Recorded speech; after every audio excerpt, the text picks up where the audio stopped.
regulation that was passed, Mr. Speaker, by the relevant ministry. So I wish the government the courage to actually look at this thing practically as an issue of wholesome investment in wholesome development of a human being called a youth in this country, Mr. Speaker. Because otherwise then, you are wasting your money not giving these young people the best investment.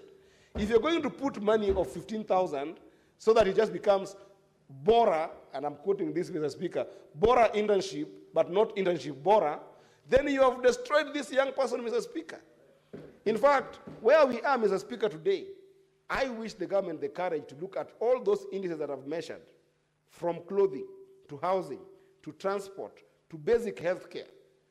Things like SHA, Mr. Speaker, a young person should not be able to struggle just because they're going to internship, that they cannot be able to pay for their own SHA. Those 4 indices, Mr. Speaker, in our current economy, at a bare minimum, not even at a comparative level, Mr. Speaker, should be 60,000. Why can't we just give these internships 60,000 and then be more adventurous on the placement angle, Mr. Speaker, so that you can be able to give these interns a good experience, a good chance to do internship, but come up with a more elaborate way of making sure that they have got good placement from which you can be able to recover from, Mr. Speaker. In fact, this motion, Senator Cherargei, I wanted to encourage him that we must end up rethinking this motion from a framework perspective. Because we are a house of legislation, Mr. Speaker, I want to wish the author of this motion, Senator Cherargei, that okay, let's be bold and go ahead and put a framework based on these indices that I've said, that those indices, we put a framework to them and put a cost to it.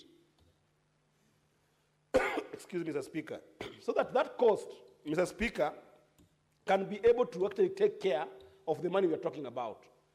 Just from where I sit, I think it cannot be less than 60,000. And I've seen, Mr. Speaker, they are treated as cheap labor, yet they have experience.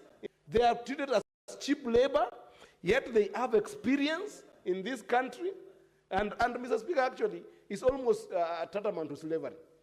Because I want to, for instance, if somebody is working in a place like Nyatike, a young person who has just left school, suffered in Chuka, or suffered in Mount Kenya University, acquired the necessary knowledge, they have been put in Nyatike constituency, where TSC has got proper regulations of what constitutes what we would call hardship allowances, and then they are regulated in a way that those hardship allowances are not taken care of, or they keep on being manipulated because of a regulation by TSC.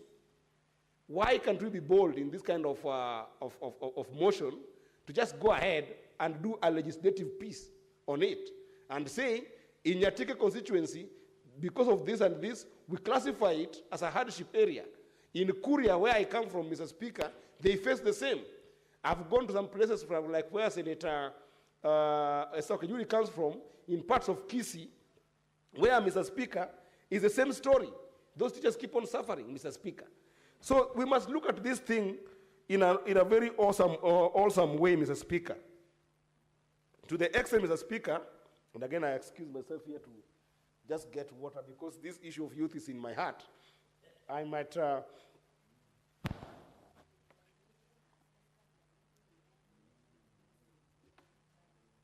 So, Mr. Speaker, I want us to start thinking very clearly around making this motion more comprehensive, Mr. Speaker.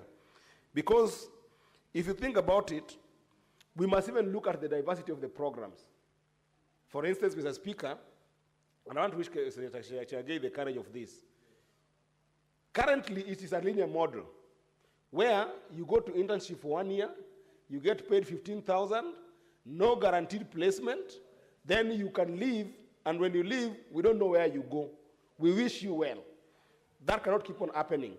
Why can't we have a diversity and inclusive program where it is a more circular kind of program where even the government, in a place where they might not have enough work that could be able to increase perhaps something like, wage bill problems in the government because there's not enough work in government, government cannot employ everyone, why can't it be that in this kind of motion, we can come up with proposals on looking at the private sector and come with arrangement with the private sector and organization in the private sector so that interns who have gone through government programs can be taken in by the private sector in an arrangement where the government will give some subsidy of stipend or salary to the private sector to take these youth in. Because if there's a private sector where they're willing to spend 30,000, what is the problem with the government, perhaps even repurposing some of the funds that I'm seeing in government, like ASLA fund, that is 50 billion worth of money. You can repurpose it to say, I'm going to take this 50 billion and give it to the private sector. Any private sector that is willing to employ young people at 60,000 or at 70,000, but then we subsidize 40,000, we will be able to give you that money, and then you repurpose it for these young people and take them in even for 5 years. I think it's possible. It's possible to look at diverse and inclusive programs, not only on cost alone, Mr. Speaker, but also on things like gender and disability, Mr. Speaker. You can even reduce these repurposed programs, Senator Cherargei, and say, okay, maybe you cannot be able to take all interns, but at least why can't we mainstream all the women interns into job opportunities? Or why can't we repurpose this? You can say, okay, we understand that we will not take all the interns to a permanent and pensionable jobs, but at least it's a regulation that where we have taken all disabled members of the community who are youths who have been taken into these programs, those ones we must guarantee them permanent and pensionable programs. We must start from somewhere, Mr. Speaker. That's all I'm saying. That we must have this diverse program that must start from somewhere. It pains my heart, Mr. Speaker, when I think about UHC, Universal Healthcare,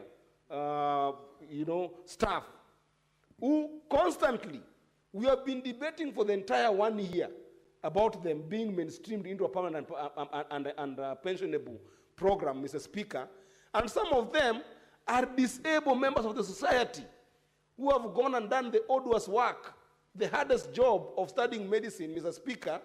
They have come out and had degree in technical works in labs, have degrees in nursing, have degrees in handling patients in different capacities, and then they themselves are left without jobs, Mr. Speaker.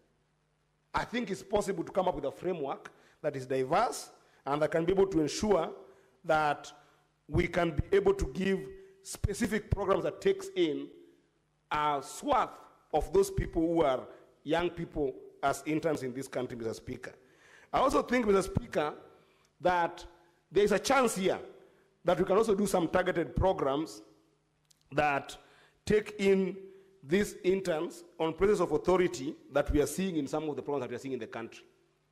For instance, Mr. Speaker, KRA internships that we see.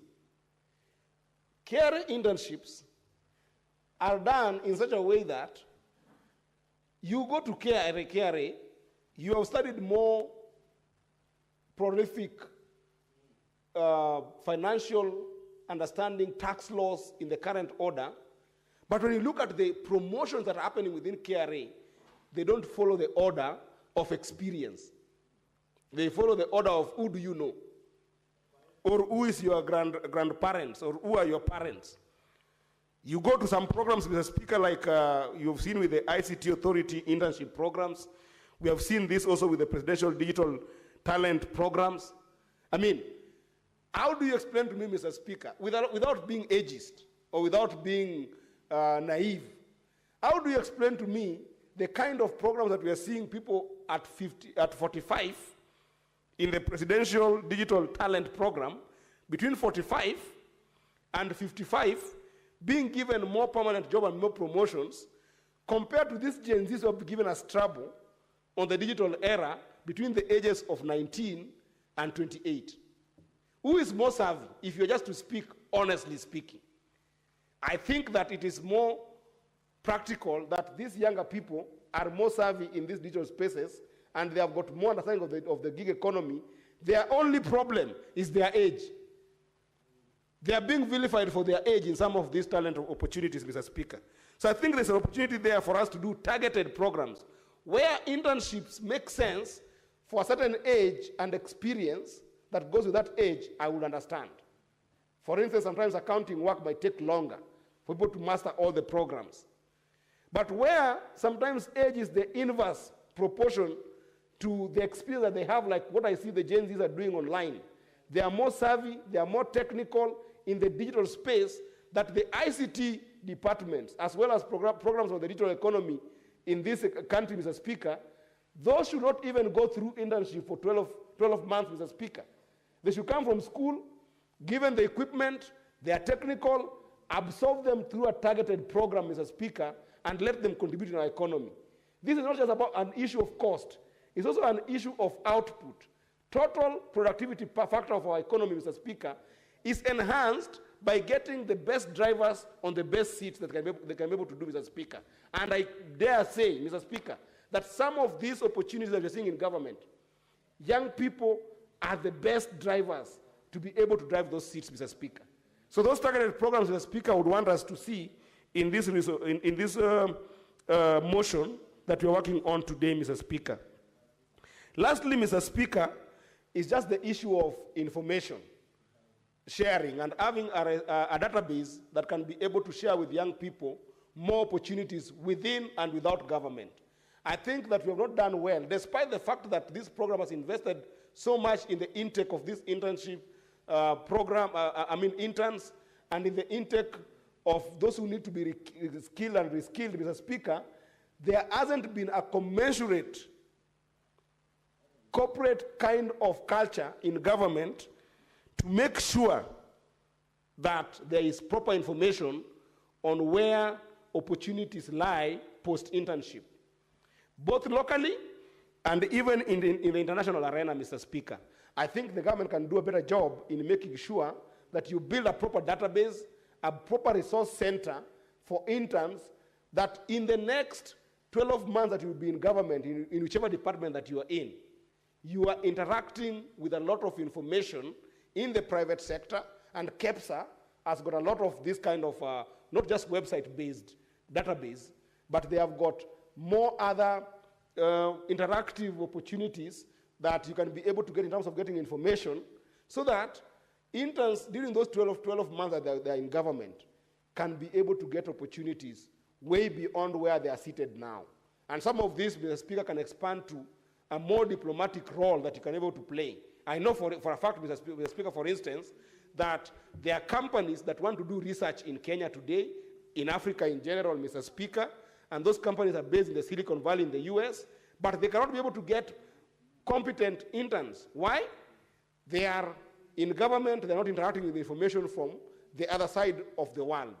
We need to be very good at being savvy in developing proper resource centers and information centers and resource databases that these young people, while they're working for government as interns, they can be able to interact with and get jobs abroad. Otherwise, Mr. Speaker, I want to stop there, but I want to encourage all of us that opportunities for young people cannot continue being a second thought. It cannot continue being a second thought, Mr. Speaker. We are wasting an entire generation, an educated manpower, a very patriotic population that, if well used, can always be the biggest contribution and wealth that we have in this country. But we have seen time without number that if they are not well utilized, they can also be a ticking time bomb. We have seen that last year. We are seeing it across the continent. We are seeing it even in Tanzania, although in Tanzania, I think, Mr. Speaker, it's not more the issue of being a ticking time bomb. It's just that they're dealing with dictatorial tendencies of some of our leaders that we are seeing that are doing some ridiculous stuff like forcing an election that is not there in Tanzania, Mr. Speaker. So I want to encourage, Mr. Speaker, that let us invest in our young people and let us make sure that our youths, their talent, their time is turned into treasure. I thank you, Mr. Speaker. Senator Tabitha Mutinda.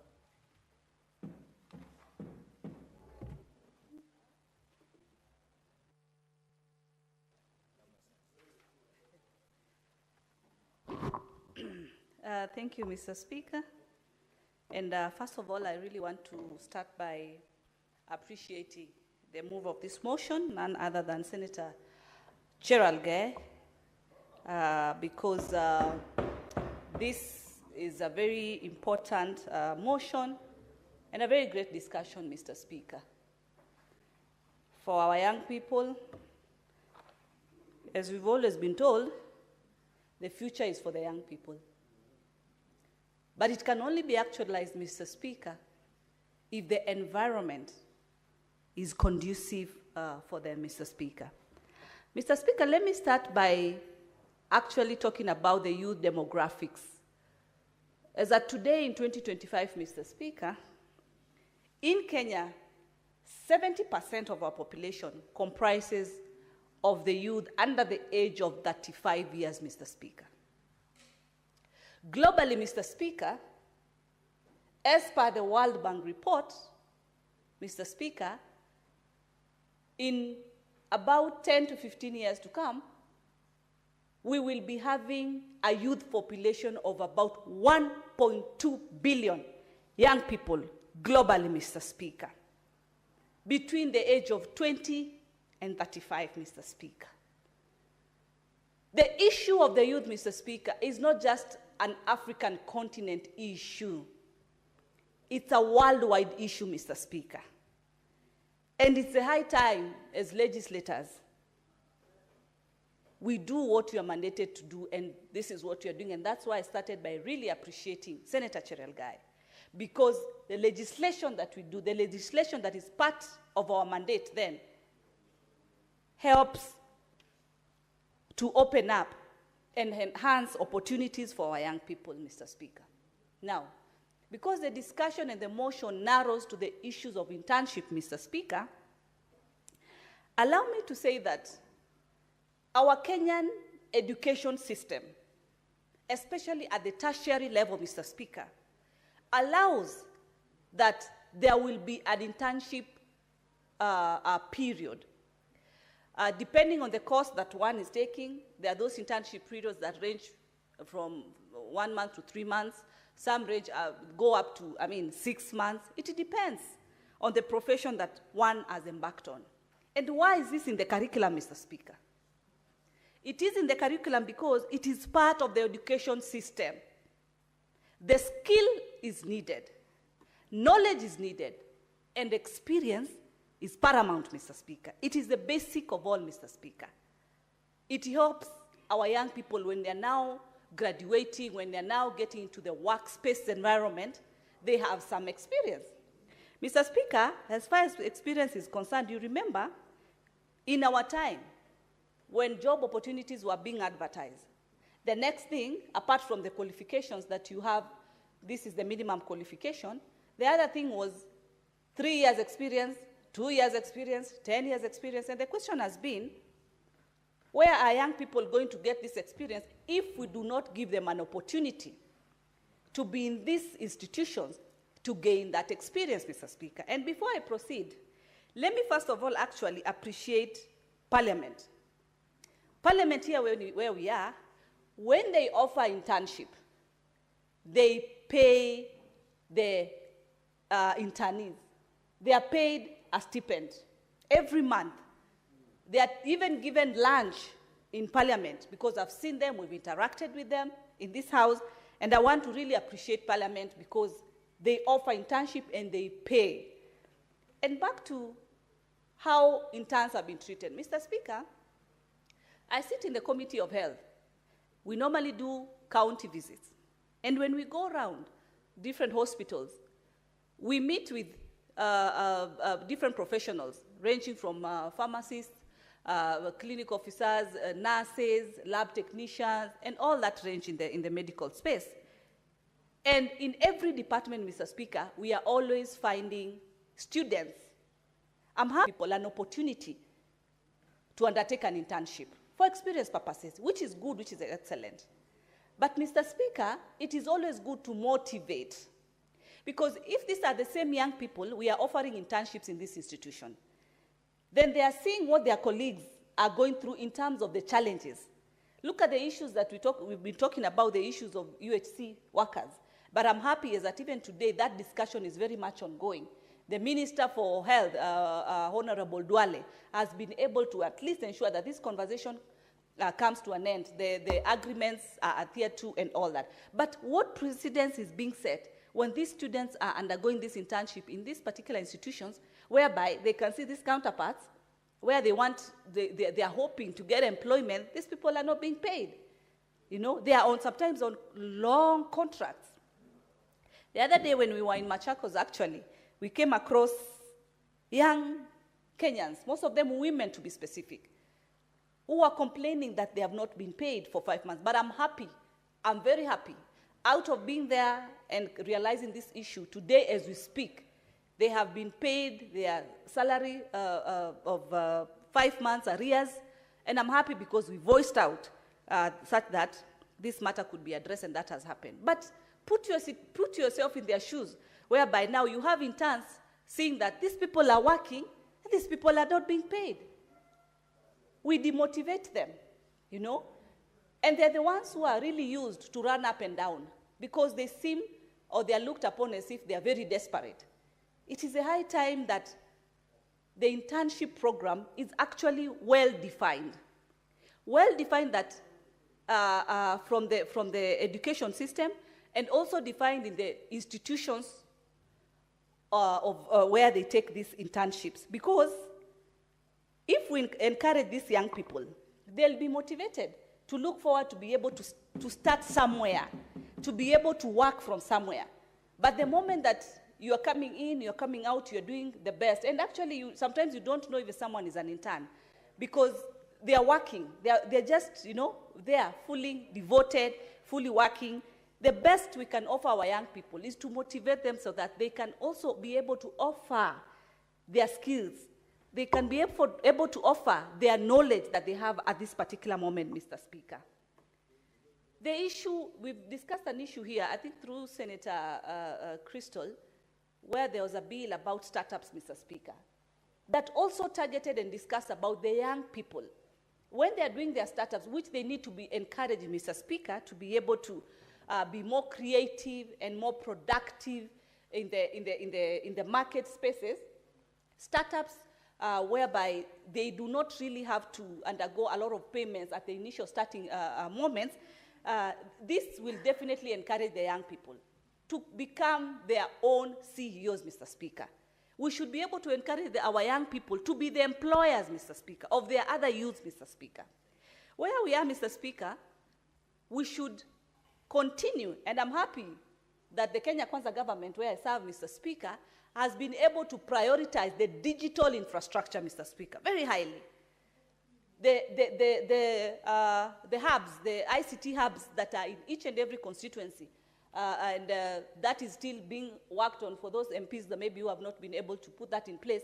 But the goal is to ensure that digital infrastructure in this country is enhanced, because we are in 2025, everything is digital where we are. We want to encourage our youth to go and do, e-marketing. That is what is happening nowadays. We used to have influencers that you had to pay an influencer to come and do the marketing for you. You don't need that anymore. You just need to be yourself, get the bundles that you need, get a good gadget with a good camera, and that's it. You are in the market. You can be able to advertise your own product. You can be able to sell and put your product in the market space, but you need experience. So when we talk about internship, it's very important for our young people, but they should not be used as alternatives, to hold. Their role is, their main agenda is for them to be able to acquire the knowledge that is needed. Remember, an internship is a bridge to employment. It ensures that when they gain this skill and knowledge, the company does not really need to look for new employees. You can be able to offer an opportunity to the interns who have performed very well to continue in the department. That is actually cutting costs, because you don't need to get someone else, you train them, you take them through what needs to be done, because already you've given an opportunity to these interns, then you can equally offer an opportunity to them. It becomes easier. And like starting the whole recruitment processes and all that, this person definitely, actually, you'll have given him or her a stepping stone. And companies do not need to start from square one, looking at then how do I start employing again.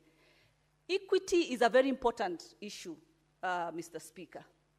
There should be equal internship opportunities across all the 47 counties, Mr. Speaker. It is very important for our young people. There should be fairness. We should see our counties, Mr. Speaker, offering internship. It's very rare to find an intern at the counties, apart from now the example I've given for the hospitals, because these are professionals, and their school and their learning calendar requires them to undertake internship.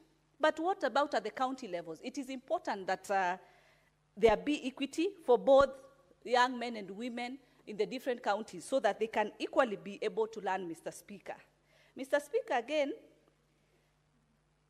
the public and private partnerships is something to be encouraged, Mr. Speaker. When we encourage these partnerships, they open job opportunities for our people. Hence, internships definitely will be something that our young people can be able to be offered, Mr. Speaker. We've had whereby PPPs sometimes are thrown away, not knowing that these PPPs are not only increasing the asset value in this country, but also offering job opportunities for our young people. Before I forget, Mr. Speaker, look at the Nyota program that is there, that the president launched, Mr. Speaker, in all the wards in this country. Each and every ward, Mr. Speaker, has got 70 young people who are going to benefit with a grant amounting to a total of 50,000 Kenya shillings. I wish I could have gotten that in my time when I was a youth, Mr. Speaker, because we didn't have this kind of grants at that particular time. But they're there today. And I'm happy the ministry has been offering training to our young people so that they can independently be able to have their own startups, Mr. Speaker. It is in this government, Mr. Speaker, that that has been done, that has been achieved, Mr. Speaker. We are having young people being given Kenya shillings 50,000, which is a grant, Mr. Speaker, McHugh. It's not even a loan. There was even the offer of Hustler Fund, Mr. Speaker, so that Kenyans would be able to, access some little capital to be able to generate more income in their little economic, platforms that they are in, Mr. Speaker. Mr. Speaker, the skills and the knowledge during this internship process, Mr. Speaker, when you quantify it in terms of value by 2030, Mr. Speaker, we'll be talking about over 10 trillion in this country, Mr. Speaker, if we empower and offer internships and opportunities, job opportunities for our young people. I was just talking to Senator Essie, who seconded this particular motion. And you know how passionate she has been in terms of matters education. And we had a small discussion of the examiners. During the examination process, like it's happening right now, they are given small stipends of about, 400 shillings or something. That person has to get transport to move from point A to point B, where they have been assigned. That is a cost that has been incurred. What are they left with? But the examiners who are marking these exams, they are in the most comfort places compared to the people who did the dirty work, Mr. Speaker. And these are our teachers, Mr. Speaker. Who would be here today in this house, or both houses, Mr. Speaker, without the education that we have, Mr. Speaker? The basic one, Mr. Speaker. Our teachers played a very key role. And education has no end, Mr. Speaker. We need to appreciate that our curriculum has room for internship, and internship has to be offered in the highest standard that needs to be offered. I want to agree with Senator Eddy when he says, it is a high time we invest and have budgets for having a center of internship.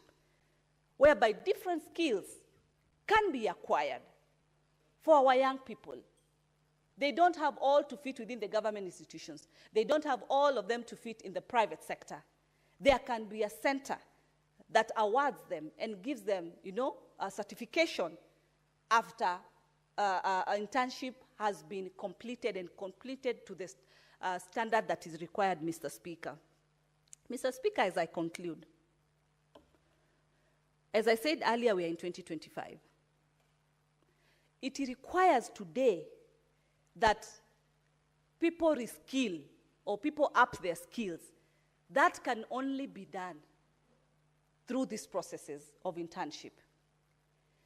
Mr. Speaker, as I said earlier when we've been doing the county visits, one of the concerns we also are curious about is the promotion timelines. We found Kenyans who are working in the medical industry, to be more specific, because that's where we've done oversight. Someone has worked for over 15 years with no single promotion. Someone comes in just 2 years down the line, and in the third year, this person is promoted. Who has more experience, for Christ's sake? 15 years versus 3 years. How then do we encourage our people who have got maximum experience to continue offering the same internship to these young people? If these are the same young people, they come, they get the skill, and they're not, and the people who have worked for the longest, they are not even getting motivated. It should, be balanced. There should be balance. When they are promoted on time with the kind of experience and skill that they have, then it becomes easier for them to trickle that knowledge, to trickle that skill to our young people. It is a high time that the people who have worked the longest deserve fair promotion, Mr. Speaker. So I really, really want to support this motion. I do support and ask colleagues that we support, because we have for the longest period said that the future is for the young people. That can only be actualized. That can only be factual if we support this motion and ensure there will be adequate opportunity for skill development for our young people. With those many and few remarks, Mr. Speaker, I support. Senator Osotsi, you were on the platform. You've just disappeared from my screen. But I had seen that there's a problem with the system. So I will allow you, Senator Osotsi, to give your contributions to this motion. Thank you, Mr. Speaker. Mr. Speaker, from the onset, I want to say that I fully support this motion on the welfare of interns working under the Public Service Commission, a good motion that has been brought by Senator Fonandi, my good friend Senator Cheragei. Mr. Speaker, this motion is long overdue because we have been seeing the plight of our constituents who go through this program, Mr. Speaker. Mr. Speaker, only 20% of the youth who participate in this program are being absorbed in public service. That means a huge 80% of those interns are left hanging. I have had an opportunity to even help some of these youth to join this program, but after the 1 year period, they come back to me asking me for a job, and some of them stay at home for even as long as 3-4 years, Mr. Speaker. Mr. Speaker, this was a good program that was started in 2019-2020 financial year. But then, where we have reached, I think we need to scale it and make it better and more result-oriented, because a lot of youth who have gone through this program and have ended up not getting a job, they are going through mental health issues, Mr. Speaker. I know, for example, of a young lady in my county who went through this program for 1 year, and after that, she has not been able to get a job for 3 years, only to end up being employed in my county as one of the ward administrators.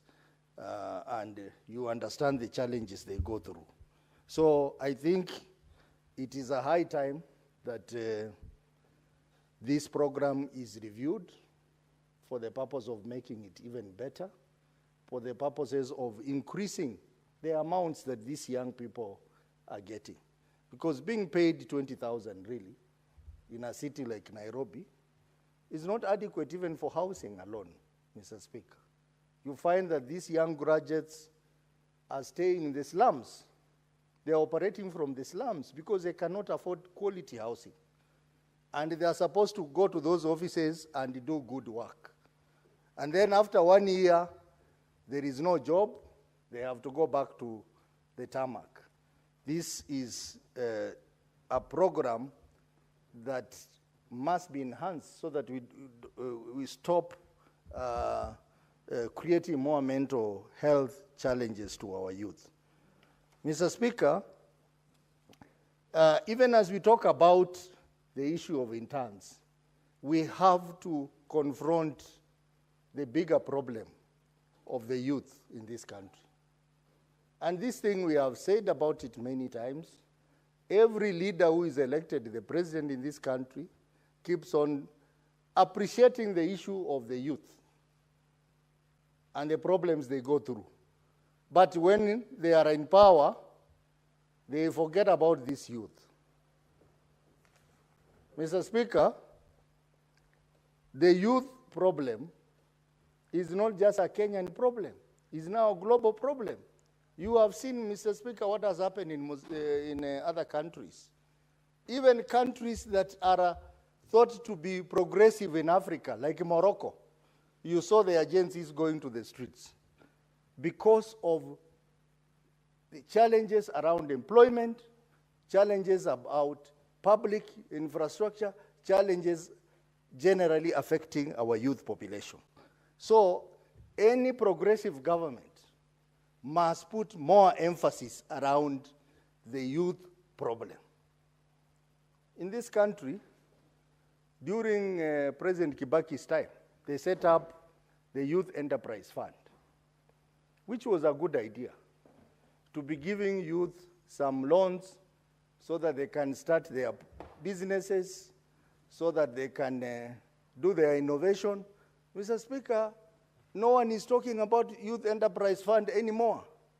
Instead, we have had other funds coming in which are really running at parallel with the initial objectives of the youth fund.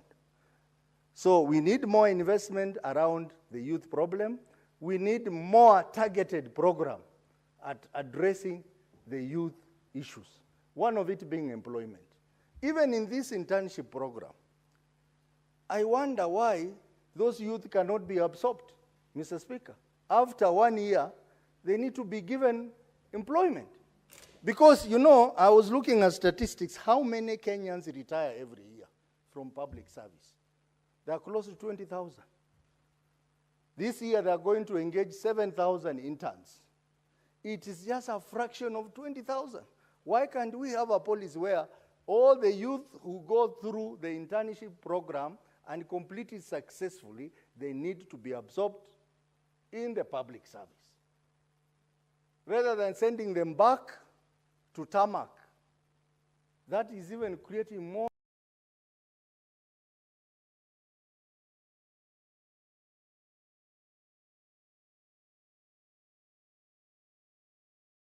challenges than creating benefits for the youth.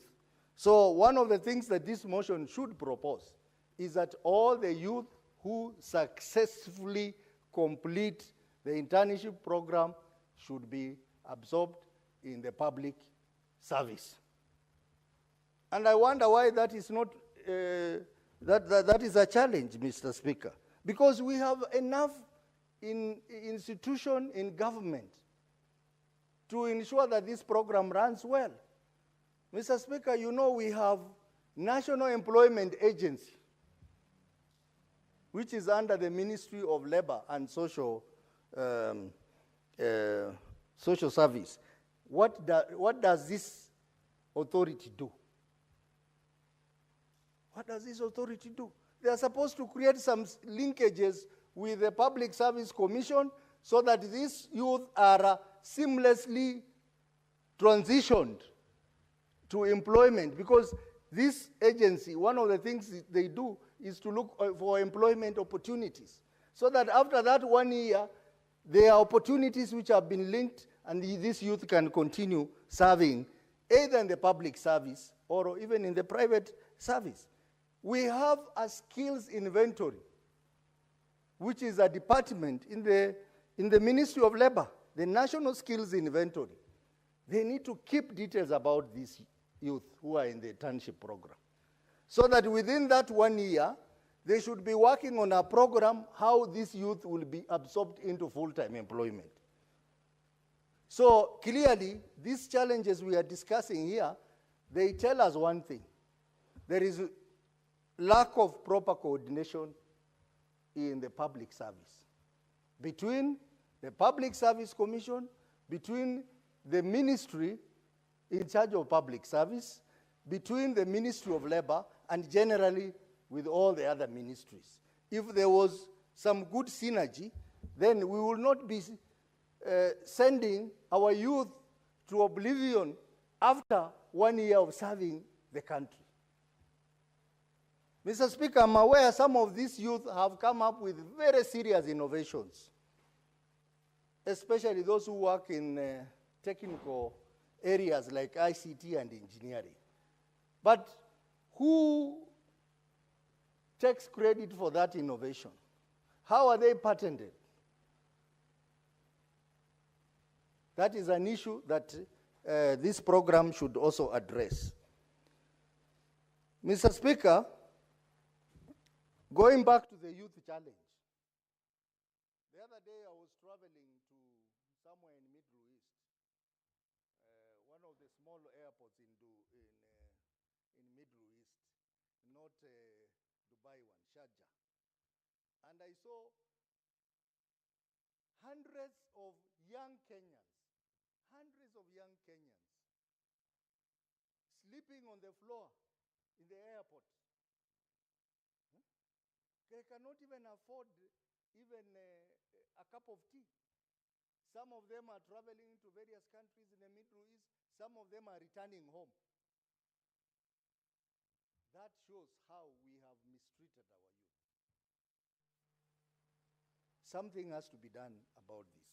We talk about seeking employment for our youth in overseas, but I can tell you, most of these programs of trying to help our youth to get jobs abroad, most of them are a scam. Because the youth have come back, they have complained, others have spent money, but they have gotten a raw deal. Why can't we create opportunities for our youth? When we talk about our counties, Mr. Speaker, those TVETs in our counties, the technical institutions in the counties, most of them are dead. Why? Because they are having challenges with capitation.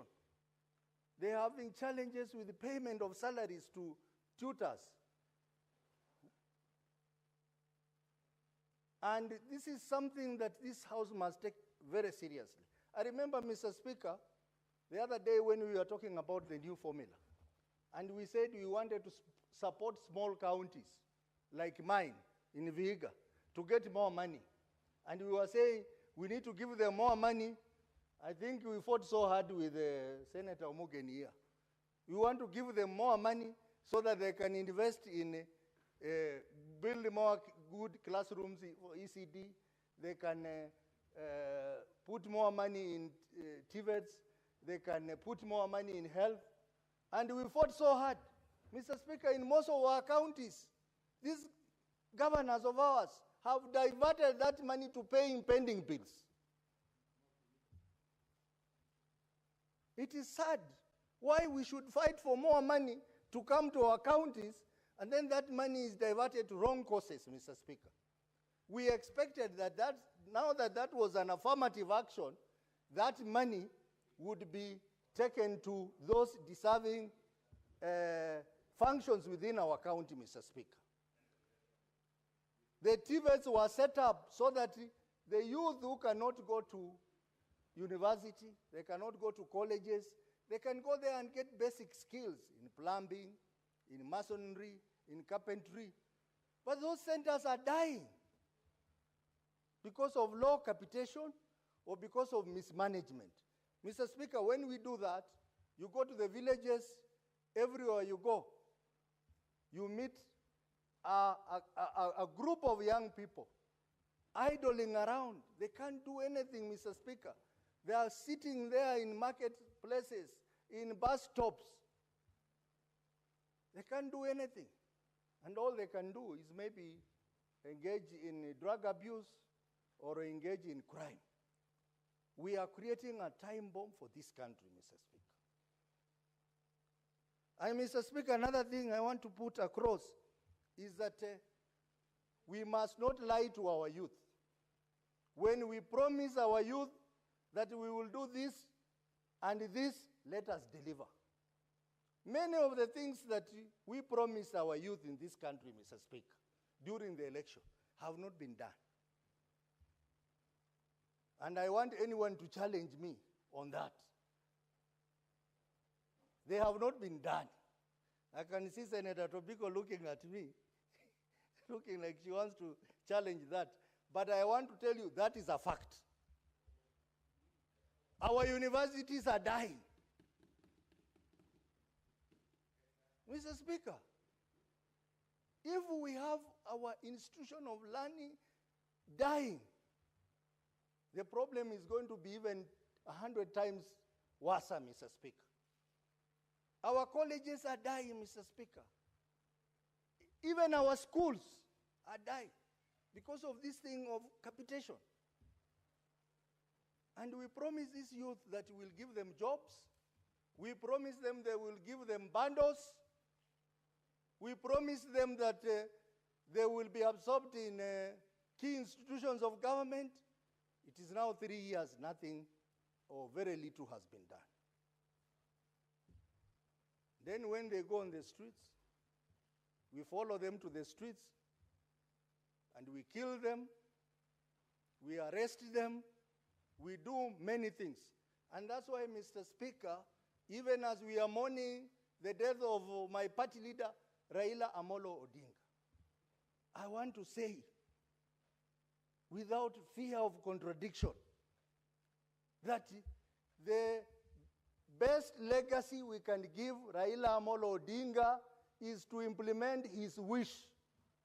And his last wish is expressed as 10 points agenda. The 10 points agenda.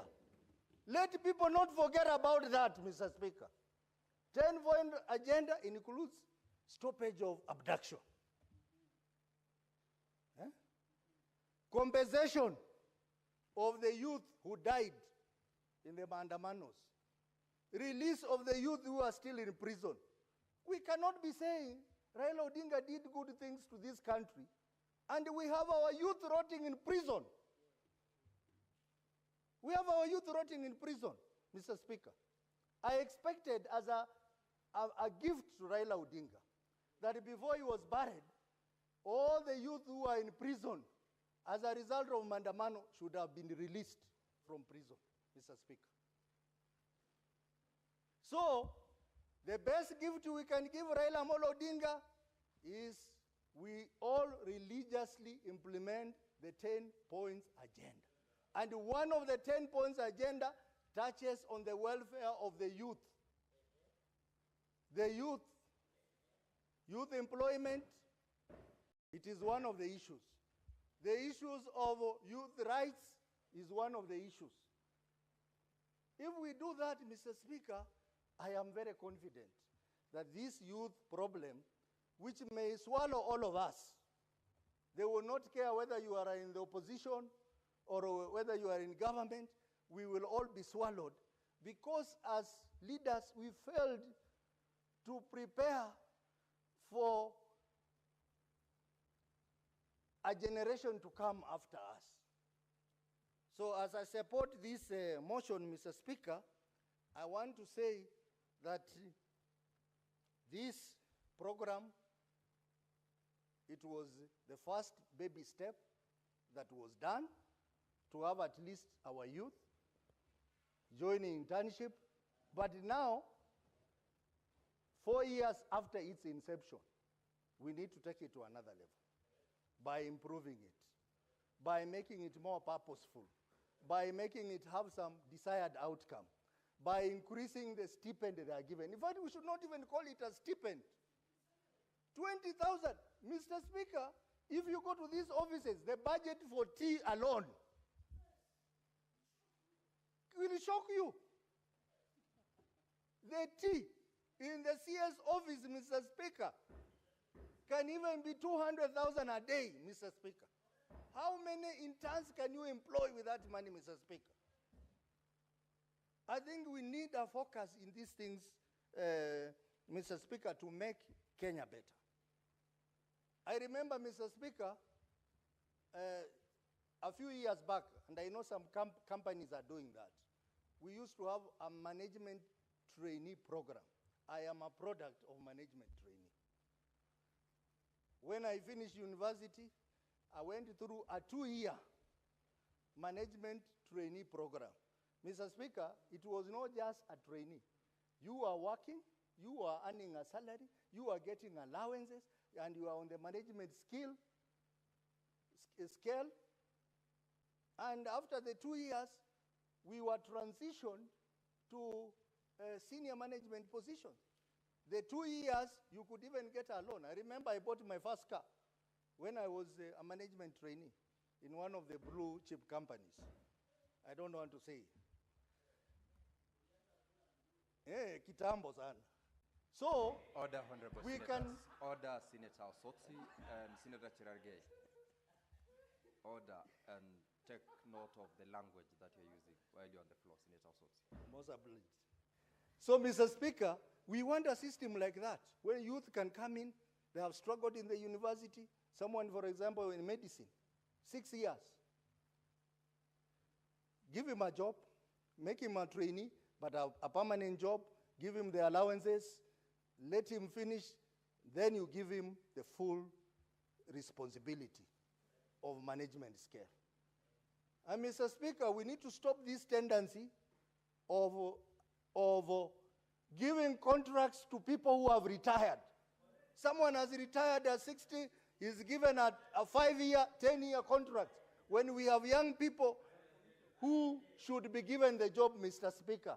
Those are some of the policies that must be reviewed so that we have our young people getting full opportunities.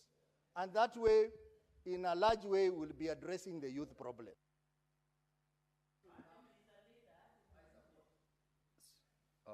Thank you, Senator Osotsi. Honorable Senators, we still have got a long queue, and I believe members would wish to speak to this particular motion. I will invite Senator Paris Tobiko.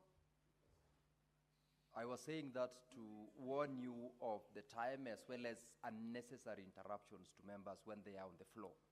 Honorable members, let's allow members to make their contributions in silence.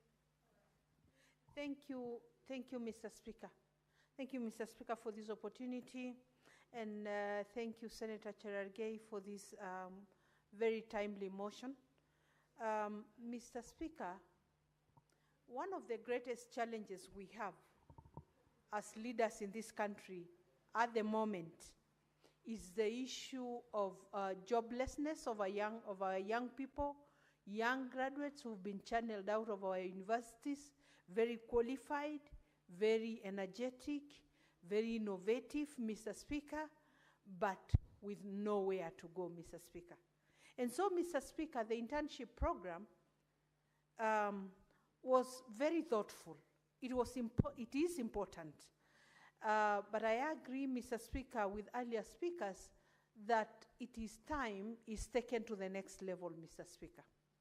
Mr. Speaker, the internship program has offered practical experience to our young people in places of work, they've had the experience to see how companies operate, government institutions, private institutions, Mr. Speaker. They have had a chance, you know, to try out their skills in terms of skills development, Mr. Speaker. And employers have also had a chance to get energetic young people who are also very innovative, Mr. Speaker. And they have been able to even, you know, identify potential employees, Mr. Speaker. Mr. Speaker, in the places of work, they have also had a chance, you know, for older generations, Mr. Speaker, to mentor young people, Mr. Speaker. And so, Mr. Speaker, it has worked. It has given a platform to both employers and potential employees, Mr. Speaker. Mr. Speaker, it has also given young people a chance for professional networking, also develop friendships, Mr. Speaker.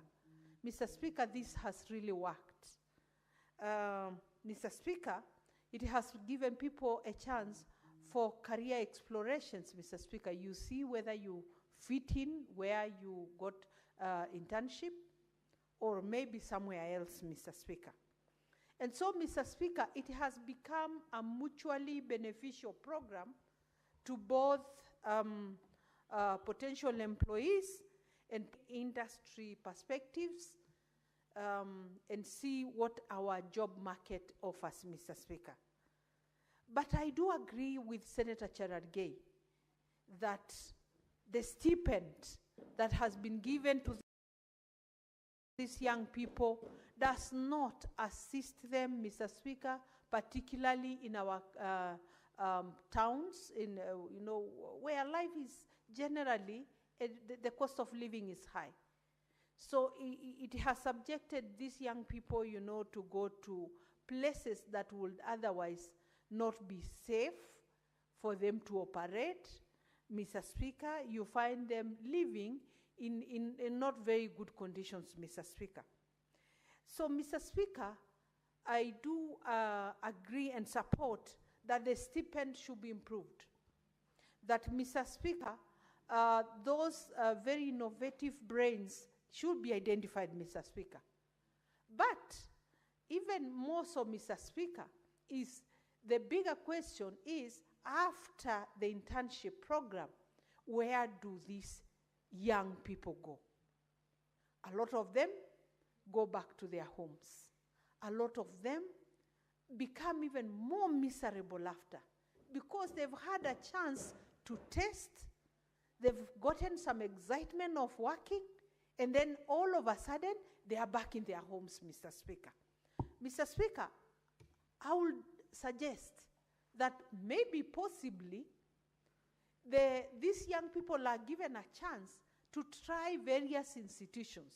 If today you are an intern in Parliament, you can be given a chance to become an intern in another organization so that you compare and contrast and maybe be able to identify the right place for yourself, Mr. Speaker. Meanwhile, so that we do not release these students back to oblivion. Mr. Speaker, it is becoming the greatest challenge. And as one of the senators has mentioned, most of these young people are coming back to us, the leaders. Mheshimiwa, I was an intern in Parliament. The internship is over. Please get me a place. So the problem is brought back to the leadership, Mr. Speaker.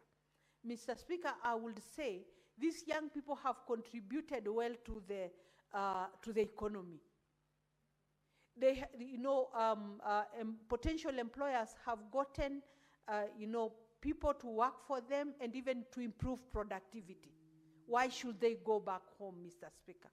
Mr. Speaker, in my opinion, these people should be able to be absorbed by the various governments, our county governments, the national governments, the private institutions. I think this is a problem that is collective for the nation, and we must all address, Mr. Speaker, in one way or another, Mr. Speaker. And one of the most important ways, Mr. Speaker, is that they get absorbed by the various institutions, Mr. Speaker.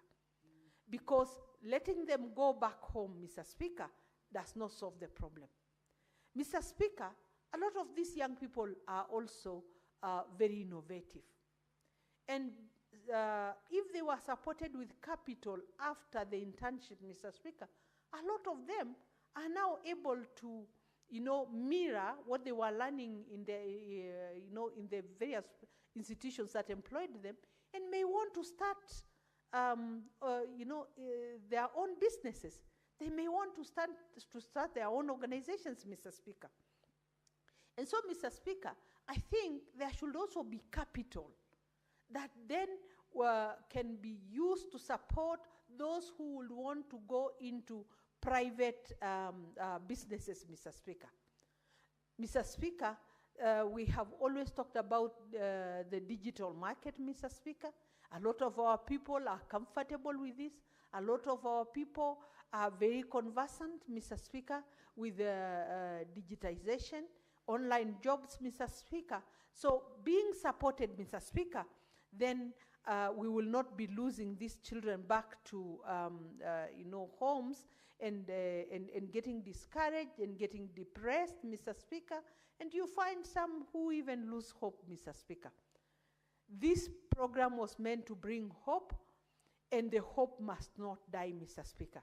And so, Mr. Speaker, I do support that we enhance this program, Mr. Speaker, instead of letting the students go back home. In the interest of time, Mr. Speaker, for those one or two other senators who may want to contribute before time is over, let me cede the floor. Thank you. Thank you, Senator Tobiko. Senator Hamida Kibwana.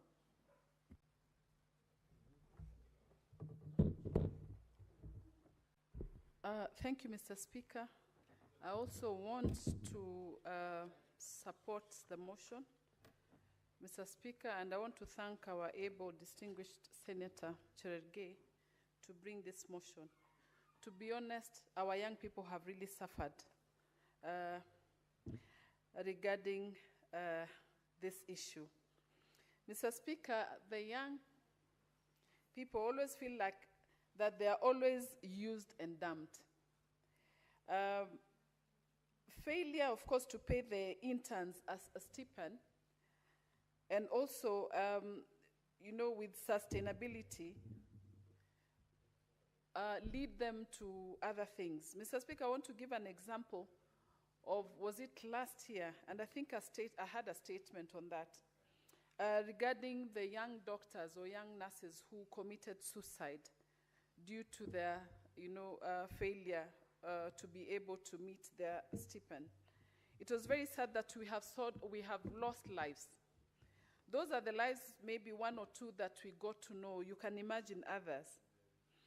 The young people nowadays,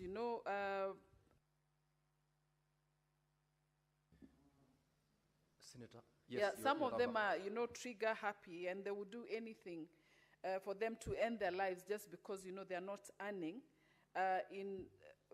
earning enough, or maybe, or delay in their payments. Mr. Speaker, we need to have this proposed law that would explicitly require payment of monthly allowance, Mr. Speaker. Then we also need, of course, there's also need to have the insurance cover and leave entitlements for these young people, Mr. Speaker. I'm not just speaking about young. I mean, for being an intern, it doesn't look at times at age, but then most of the time we refer to our young people. Mr. Speaker, also, maybe this also, we need to look at the poor supervision of these young people. Their work at times is unlimited work. We overwork them.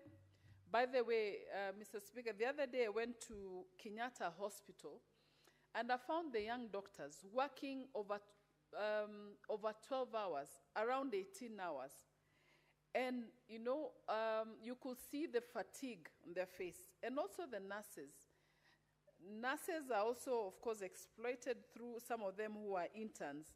You find one nurse with about 40 or 50 patients, and that's an intern, Mr. Speaker.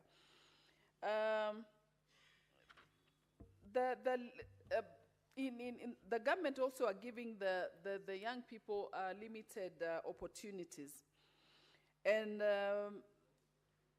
limited, also, when I talk about limited opportunities, you may find that they always insist on the master's degree, in some organizations.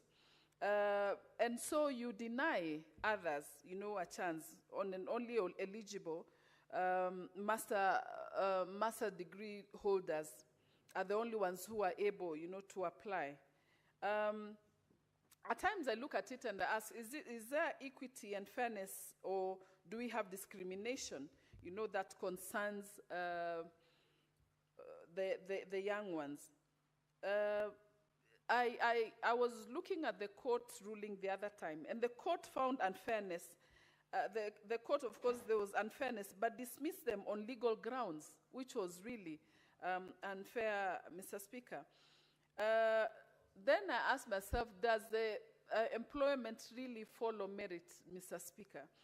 There's always non-discrimination and equal opportunities to many.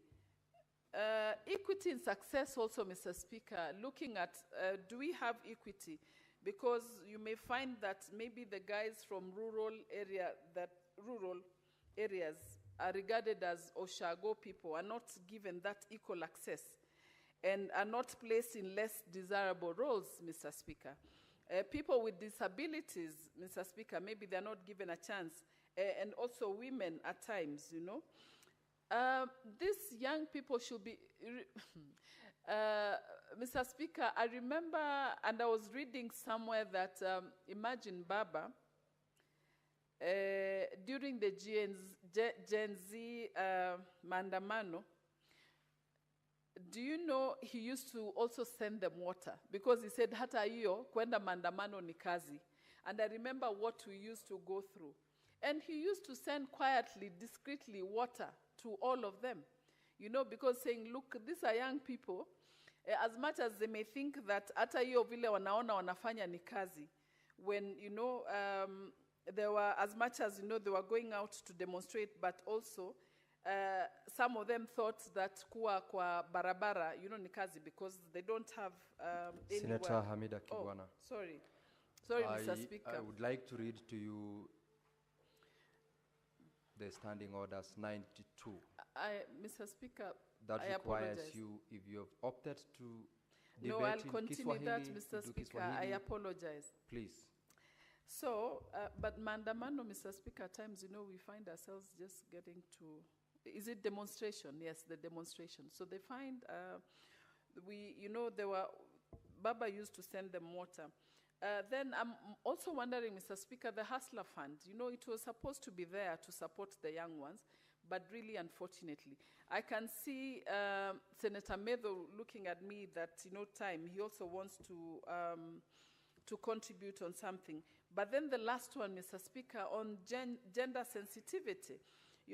Gender deployment should be considered in support of gender, and also the monitoring of the employment. The pathways and decent work, Mr. Speaker, the internship should not just be stopped, Mr. Speaker, as stopgap roles. They should also lead somewhere meaningful, Mr. Speaker. The government should have an exit plan for the young ones, as what Senator Perry Tobiko has said, that we need to have at least an exit plan for the young ones. And also the young professionals will be discouraged, definitely, if we don't have that. Monitoring, Mr. Speaker, should be done. We need to monitor this deployment on the interns. Mr. Speaker, for the sake of time, let me stop there, and I think we have some few more minutes for my colleagues. Thank you. Thank you, Senator Hamida. Senator Medhu. Thank you very much, Mr. Speaker. Actually, I want to congratulate Senator Cherargei, for this very, very brilliant motion. As a young person, Mr. Speaker, it is always very sad that the plight and the issues to do with the young people are always a priority for most politicians and government people only when we are campaigning. It is very easy to sensationalize. If you allow me just to quote, ni wakati wa vijana, things that we keep saying during campaigns. But once we get to government, it becomes very difficult to actualize most of the things that we promise the young people. I would want, just as many of my colleagues have said, to express my disappointment because, Mr. Speaker, as we speak about the issues that we want to do and help the young people, Mr. Speaker, for people who have gone to school, and it's such a sad situation that as a country, everything is moving on like it is just normal for lecturers to be at home for the last 2 or 3 months, Mr. Speaker. We are just about to get to November, then December, the month of exams, Mr. Speaker, and learning has not started. Not even introduction to basic courses and basic units, Mr. Speaker. I'm a first-year student. I've never even seen my lecturers. I don't even know who are my colleagues in class because we have never converged. We have not even had orientation for first years, Mr. Speaker. I'm a first-year student at the University of Nairobi because the lecturers are at home and nobody is speaking about it. It looks like it is just normal. People are just back to being on the rooftops, sensationalizing people and saying that tutatenga, tutafanya. And nothing seems to happen, Mr. Speaker. So therefore, I'm really happy about this particular motion and the proposals that have been mentioned here. And because I see that time is really far gone, Mr. Speaker, the last time a review on these stipends was done was in 2019. Mr. Speaker, you actually know, in 2025, 6 years later, so much has happened and the economic situation now cannot be the economic situation then. Even for people who are earning maybe that time 10,000 or 15,000 are now earning 30,000, Mr. Speaker. Even parliamentarians, Mr. Speaker, you know, what they were earning in 2019 is not the same thing that we are earning now. Why is it very difficult for us to wear the shoes of these interns, Mr. Speaker, the people who have actually been suffering? And Mr. Speaker, as you see that 20% of all graduates are assimilated into public service, Mr. Speaker, do you actually know that the bulk of the work that happens in public service is done by these interns, Mr. Speaker? You actually saw that when intern doctors had their strike, almost everything in the health sector had collapsed because most of the services that are rendered in public service are rendered by these interns, Mr. Speaker. Why can't we be humane and think about them, Mr. Speaker? Mr. Speaker. Senator Medhu, you will have to, when the House resumes, conclude on your contributions on this motion. You have got 12 minutes remaining for you to conclude. Thank you, sir. I'll come. Now, Honorable Senators, it's now 6:30 p.m., time to adjourn the Senate. The Senate therefore stands adjourned until Tuesday, 4th of November, 2025 at 2:30 p.m.